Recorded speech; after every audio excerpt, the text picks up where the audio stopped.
APPSC, టీఎస్పీఎస్సీకి prepare అవుతున్నటువంటి అభ్యర్థులకు academy చాలా మంచి ఆఫర్ అయితే మళ్ళీ తీసుకొచ్చిందండి. చాలామంది రిక్వెస్ట్ చేయడంతో ఈ ఆఫర్ అయితే రావడం జరిగింది. ఇది ఏంటి అంటే అన్లాక్ 20 అనేటువంటి ఆఫర్ అండి. అంటే ఇప్పటి వరకు మన రిఫరల్ కోడ్ RUS10 ఎంటర్ చేస్తే మీకు వచ్చేటువంటి డిస్కౌంట్ ఎంత అంటే 10%.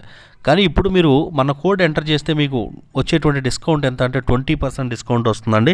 దీంతో మీరు 1 ఇయర్ సబ్స్క్రిప్షన్ అనేటువంటిది కేవలం 6,120 రూపాయలకి మాత్రమే పొందేటువంటి అవకాశం అయితే ఉంది. కాబట్టి మన రిఫరల్ కోడ్ RUS10 ఎంటర్ చేసి మీరు 20% డిస్కౌంట్ అయితే పొందండి. ఈ ఆఫర్ కేవలం 16th ఫిబ్రవరికి మాత్రమే ఉంది. అదేవిధంగా లక్ష్యం అనేటువంటి బ్యాచ్ స్టార్ట్ అయిందండి. లక్ష్యం ఎవరైతే గ్రూప్ 1, గ్రూప్ 2కి ప్రిపేర్ అవుతున్నారో ఇందులో స్టేట్ ఫేమస్ ఫ్యాకల్టీలు ఉంటారు. మీరు లక్ష్యం బ్యాచ్లో జాయిన్ అవ్వాలన్నప్పుడు మన అకాడమీ సబ్స్క్రిప్షన్ అయితే తీసుకోండి. జూనియర్ అసిస్టెంట్, కంప్యూటర్ అసిస్టెంట్కి సంబంధించి ఫిబ్రవరి 20న మాక్ టెస్టులు జరుగుతున్నాయి. అందులో మీరు పార్టిసిపేట్ చేసి ఫస్ట్ ర్యాంక్ కొట్టినట్టయితే 100% ఫీజు డిస్కౌంట్ అయితే వస్తుంది. వీకెండ్ మారదాన్ జరుగుతుందండి. ఆల్ గ్రూప్ 4 ఆస్పిరెంట్స్ కోసం స్టేట్ ఫేమస్ ఫ్యాకల్టీలు అంతా కంటిన్యూస్గా క్లాసెస్ అనేటువంటి ఉచిత క్లాసులు చేస్తున్నారు. మీ ఉచిత క్లాసుల కోసం మీరు మన RUS10 అనేటువంటి రిఫరల్ కోడ్ అయితే ఎంటర్ చేయండి. సో మరి ఏపీపీఎస్సీ, టీఎస్పీఎస్సీకి సంబంధించి అనేక బ్యాచ్లు స్టార్ట్ అయ్యాయి. అనేక కొత్త ఫీచర్స్, హ్యాండ్ రైటింగ్ ఫీచర్స్ వచ్చాయి. ఇవన్నీ మీరు పొందాలన్నప్పుడు, ఉచిత క్లాసులు అన్లాక్ చేసుకోవాలన్నప్పుడు మీరు ఎంటర్ చేయాల్సినటువంటి కోడ్ RUS10. రానున్న పోటీ పరీక్షలకు general studies key role play చేస్తుంది. అది ఎండోమెంట్ ఆఫీసర్స్ అయితేనేమి, జనరల్ అదేవిధంగా జూనియర్ అసిస్టెంట్ ఏంటంటే రాబోయేటువంటి పోలీస్ కానిస్టేబుల్, SI ఉద్యోగాలకి అయితేనేమి. ఈ జనరల్ స్టడీస్లో A to Z topics, A to Z subjects, ఇవి హిస్టరీ నుంచి విభజన సమస్యల వరకు, పాలిటీ, జియోగ్రఫీ, అదేవిధంగా ఫిజిక్స్, కెమిస్ట్రీ, బయాలజీ అన్ని సబ్జెక్ట్స్ కవర్ అయ్యే విధంగా 11,000 MCQs అనేటువంటి ప్రాక్టీస్ టెస్ట్ అయితే తయారు చేయడం జరిగిందండి. ఈ ప్రాక్టీస్ టెస్ట్ మీకు 11,000 మల్టిపుల్ చాయిస్ క్వశ్చన్స్ కావాలి అనుకుంటే కనుక మీరు ఇక్కడ ఇచ్చినటువంటి నెంబర్ ఏదైతే ఉందో ఈ నెంబర్కి 200 రూపాయలు ఫోన్పే కానీ గూగుల్ పే కానీ చేసి అదే నెంబర్కి స్క్రీన్ షాట్ కనుక తీసి పంపినట్లయితే మీకు వితిన్ 30 minutesలో ఈ PDF అయితే అందుతుంది. మీ యొక్క ప్రిపరేషన్ ప్రాక్టీస్ పర్పస్ మనకి చాలా 100% ఈ PDF అయితే మీకు ఖచ్చితంగా. Welcome to RUS schedule. మరి ఈ వీడియోలో జనరల్ స్టడీస్ ఏదైతే మాక్ టెస్ట్, ప్రాక్టీస్ టెస్ట్ చేస్తున్నామో దాంట్లో క్లాస్ పరంగా క్లాస్ 20 అయితే చేస్తున్నామండి. ఇందులో ఫస్ట్ క్వశ్చన్ చూసినట్లయితే ఆర్టికల్ 1 ప్రకారం భారతదేశం అనేటువంటిది ఒక ఏమిటి అని అంటే, ఇక్కడ ఆర్టికల్ 1 ప్రకారం భారతదేశం అనేటువంటిది ఏమిటి అని చూసుకున్నట్లయితే మనకు రాష్ట్రాల సమ్మేళనం అంటే యూనియన్ ఆఫ్ స్టేట్స్ అంటారు. ఆర్టికల్ 1 ప్రకారం భారతదేశాన్ని రాజ్యాంగంలో ఏమని చెప్పారు అనేటువంటిది ప్రశ్న అండి. మరి కరెక్ట్ ఆన్సర్ చూసుకుంటే ఇండియా ఈజ్ ఎ భారత్ అని చెప్పడం అయితే జరిగింది. మరి నెక్స్ట్ క్వశ్చన్ చూసినట్లయితే ఆర్టికల్ 3 ప్రకారం ఇక్కడ ఇచ్చినటువంటి అంశాల్లో లేనటువంటి అంశం ఏమిటి అనేటువంటిది ప్రశ్న అండి. మరి కరెక్ట్ ఆన్సర్ కనుక చూసుకుంటే ఇక్కడ ఇచ్చినటువంటి అంశాల్లో లేనటువంటి అంశం ఏమిటి అంటే విదేశీ భూభాగాలను కలపడం అనేటువంటిది లేదు. కాబట్టి ఆర్టికల్ అంటే ఆప్షన్ 4 అనేటువంటిది రైట్ ఆన్సర్ అండి. మరి నెక్స్ట్ క్వశ్చన్ చూసుకుంటే ఒక నూతన రాష్ట్రాన్ని ఏర్పాటు చేసిన తర్వాత ఏ షెడ్యూల్స్ని సవరిస్తారు అనేటువంటిది ప్రశ్న అండి. మరి కరెక్ట్ ఆన్సర్ కనుక చూసుకున్నట్లయితే ఇక్కడ నూతన రాష్ట్రాన్ని ఏర్పాటు చేయాలంటే ఏ షెడ్యూల్ని సవరిస్తారండి? 1, 2వ షెడ్యూల్ని సవరించవలసినటువంటి అవసరం అయితే ఉంటుంది. ఇక్కడ ఇచ్చినటువంటి స్టేట్మెంట్స్ని గమనించమన్నాడు. ఇందులో ఏది సరైందో చెప్పమన్నాడు.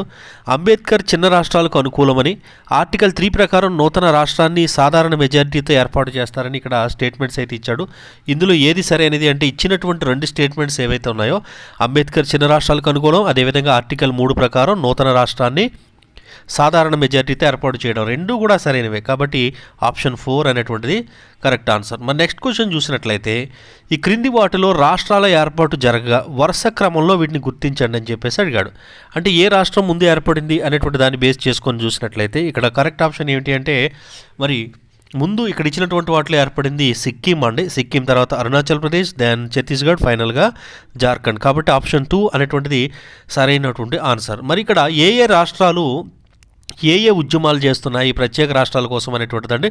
బోడోల్యాండ్, భోజ్పురి, పశ్చిమ బెంగాల్, గుజరాత్. మరి బీహార్, అస్సాం, గూర్ఖాలాండ్, సౌరాష్ట్ర అనేటువంటి రాష్ట్రాలకి మరి ఇక్కడ ఏ మూమెంట్ ప్రత్యేక రాష్ట్రాల కోసం జరుగుతుంది అనేటువంటిది ప్రశ్న. మరి కరెక్ట్ ఆప్షన్ చూసుకుంటే ఆప్షన్ ఏ అనేటువంటిది సరైనటువంటి ఆన్సర్ అండి. అంటే బోడోల్యాండ్ వచ్చి అస్సాంలో, అదేవిధంగా మనకి భోజ్పురి వచ్చి బీహార్, యూపీ, పశ్చిమ బెంగాల్ వచ్చిన తర్వాత మనకి సౌరాష్ట్ర, అది అదేవిధంగా గుజరాత్ కనుక చూసుకున్నట్లయితే ఇక్కడ సౌరాష్ట్ర అండి, అది పశ్చిమ బెంగాల్ వరకు గూర్ఖాలాండ్.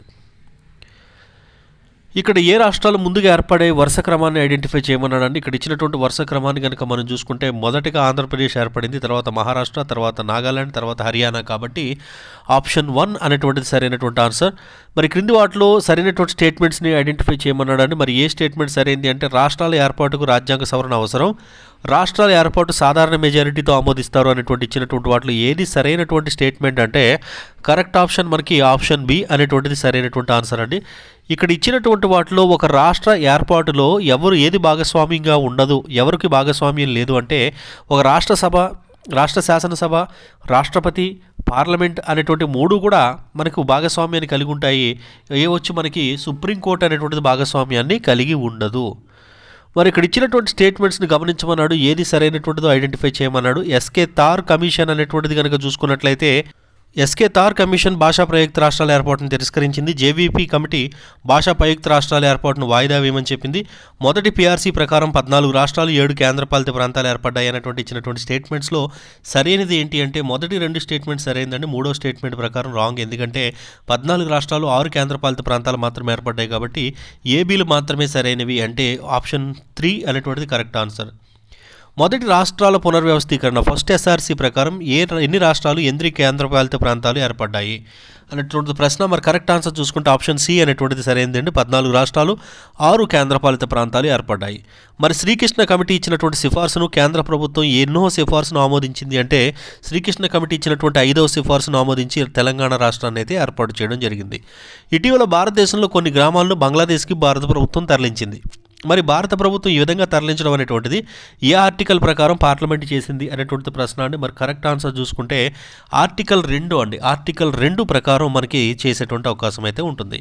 ఇక్కడ ఇచ్చినటువంటి వాటిలో రాష్ట్రాల ఏర్పాటును వరుస క్రమంలో చేయమన్నాడు. అంటే ఏ రాష్ట్రం ముందు ఏర్పడింది, ఏది తర్వాత ఏర్పడింది అని కనుక మనం చూసుకున్నట్లయితే ఇక్కడ మొదటి ఏర్పడినటువంటి రాష్ట్రం ఏమిటి అనేటువంటిది క్వశ్చన్ అండి. ఇక్కడ ఇచ్చినటువంటి వాటిలో మొదటి మనకి సిక్కిం అని చెప్పుకోవచ్చు. ఇక్కడ ఇచ్చినటువంటి వాటిలో రాష్ట్ర సరిహద్దును మార్చేటువంటి అధికారం అనేటువంటిది ఎవరికి ఉంటుంది అనేటువంటి ప్రశ్న అండి. మరి కరెక్ట్ ఆప్షన్ చూసుకుంటే రాష్ట్ర సరిహద్దును మార్చేటువంటి అధికారం అనేటువంటిది పార్లమెంటుకి మాత్రమే ఉంటుంది. మరి ఇక్కడ మొదటి షెడ్యూల్, 8వ షెడ్యూల్, 9వ షెడ్యూల్, 10వ షెడ్యూల్ అనేటువంటివి ఇచ్చారు. వాటికి ఇక్కడ ఇచ్చినటువంటి అంశాలను అయితే జల్ చేయమన్నారు. మరి దేనికి సరైనది అనేటువంటిది ఐడెంటిఫై చేయమన్నారండి. మరి కరెక్ట్ ఆన్సర్ చూసుకుంటే మొదటి షెడ్యూల్ కనుక చూసుకున్నట్లయితే ఇక్కడ ఏ అంశానికి సంబంధించింది అంటే భాషలకు సంబంధించినది. అదేవిధంగా 8వ షెడ్యూల్ అంటే 8వ షెడ్యూల్ ఏదైతే ఉందో అది దేనికి సంబంధించింది అని చూసుకుంటే ఇక్కడ భాషలకు సంబంధించిందండి. మొదటి షెడ్యూల్ కనుక చూసుకున్నట్లయితే రాష్ట్రాలు, కేంద్రపాలిత ప్రాంతాలు. 8వ షెడ్యూల్ భాషలకు సంబంధించింది. 9వ షెడ్యూల్కి వచ్చేటప్పటికి భూ సంస్కరణలు. 10వ షెడ్యూల్ పార్టీ ఫిరాయింపులు. కాబట్టి ఆప్షన్ 2 అనేటువంటిది సరైనటువంటి అంశం. మరి జ్యుడిషియల్ రివ్యూ, న్యాయ సమీక్ష అనేటువంటి విధానాన్ని మన భారతదేశం ఏ దేశాన్ని గ్రహించింది అంటే మరి కరెక్ట్ ఆప్షన్ చూసుకుంటే జ్యుడిషియల్ రివ్యూ అనేటువంటి అంశం భారతదేశము అమెరికా నుంచి గ్రహించిందండి. ఆప్షన్ 2 అనేటువంటిది సరైనటువంటి అంశం. మరి బలమైన కేంద్ర ప్రభుత్వం, ప్రాథమిక హక్కులు, ఆదేశిక సూత్రాలు, ఉమ్మడి జాబితా ఇవి ఎక్కడి నుంచి మనం భారతదేశంలో మన కాన్స్టిట్యూషన్ తీసుకుంది అనేటువంటిది ఈ ప్రశ్న అండి. మరి కరెక్ట్ ఆన్సర్ చూసుకున్నట్లయితే ఇక్కడ బలమైన కేంద్ర ప్రభుత్వం కెనడా, ప్రాథమిక హక్కులు అమెరికా, ఆదేశిక సూత్రాలు ఐర్లాండ్, ఉమ్మడి జాబితా అనేటువంటిది ఆస్ట్రేలియా. కాబట్టి ఆల్మోస్ట్ అన్నీ కూడా సిమిలర్గా ఈక్వల్గా ఆపోజిట్ ఇచ్చాడు. కాబట్టి ఇక్కడ మనకి కరెక్ట్ ఆన్సర్ చూసుకుంటే ఆప్షన్ 2 అనేటువంటిది సరైనటువంటి ఆన్సర్ అండి.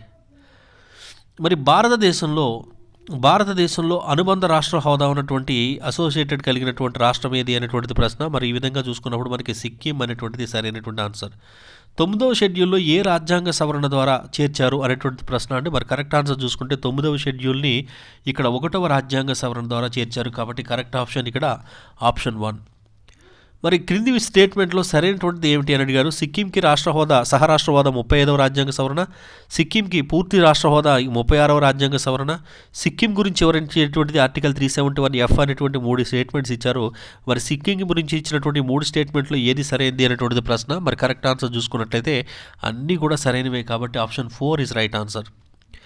ఢిల్లీకి ఏ రాజ్యాంగ సవరణ ద్వారా నేషనల్ క్యాపిటల్ టెరిటరీ రీజియన్ అనేటువంటి ఆ హోదా అనేటువంటిది కలిగింది అని చూసుకున్నప్పుడు కరెక్ట్ ఆప్షన్ ఇక్కడ ఆప్షన్ 1 అండి. 69వ రాజ్యాంగ సవరణ 1992.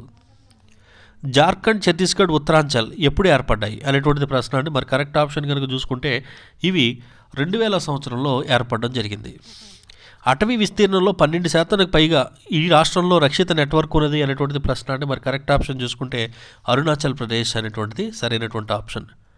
మరి నెక్స్ట్ క్వశ్చన్ చూసుకుంటే ఇక్కడ ఏ రాష్ట్రాలు ముందుగా ఏర్పడ్డాయి అనేటువంటిది వరుస క్రమాన్ని రాయమన్నాడు అండి.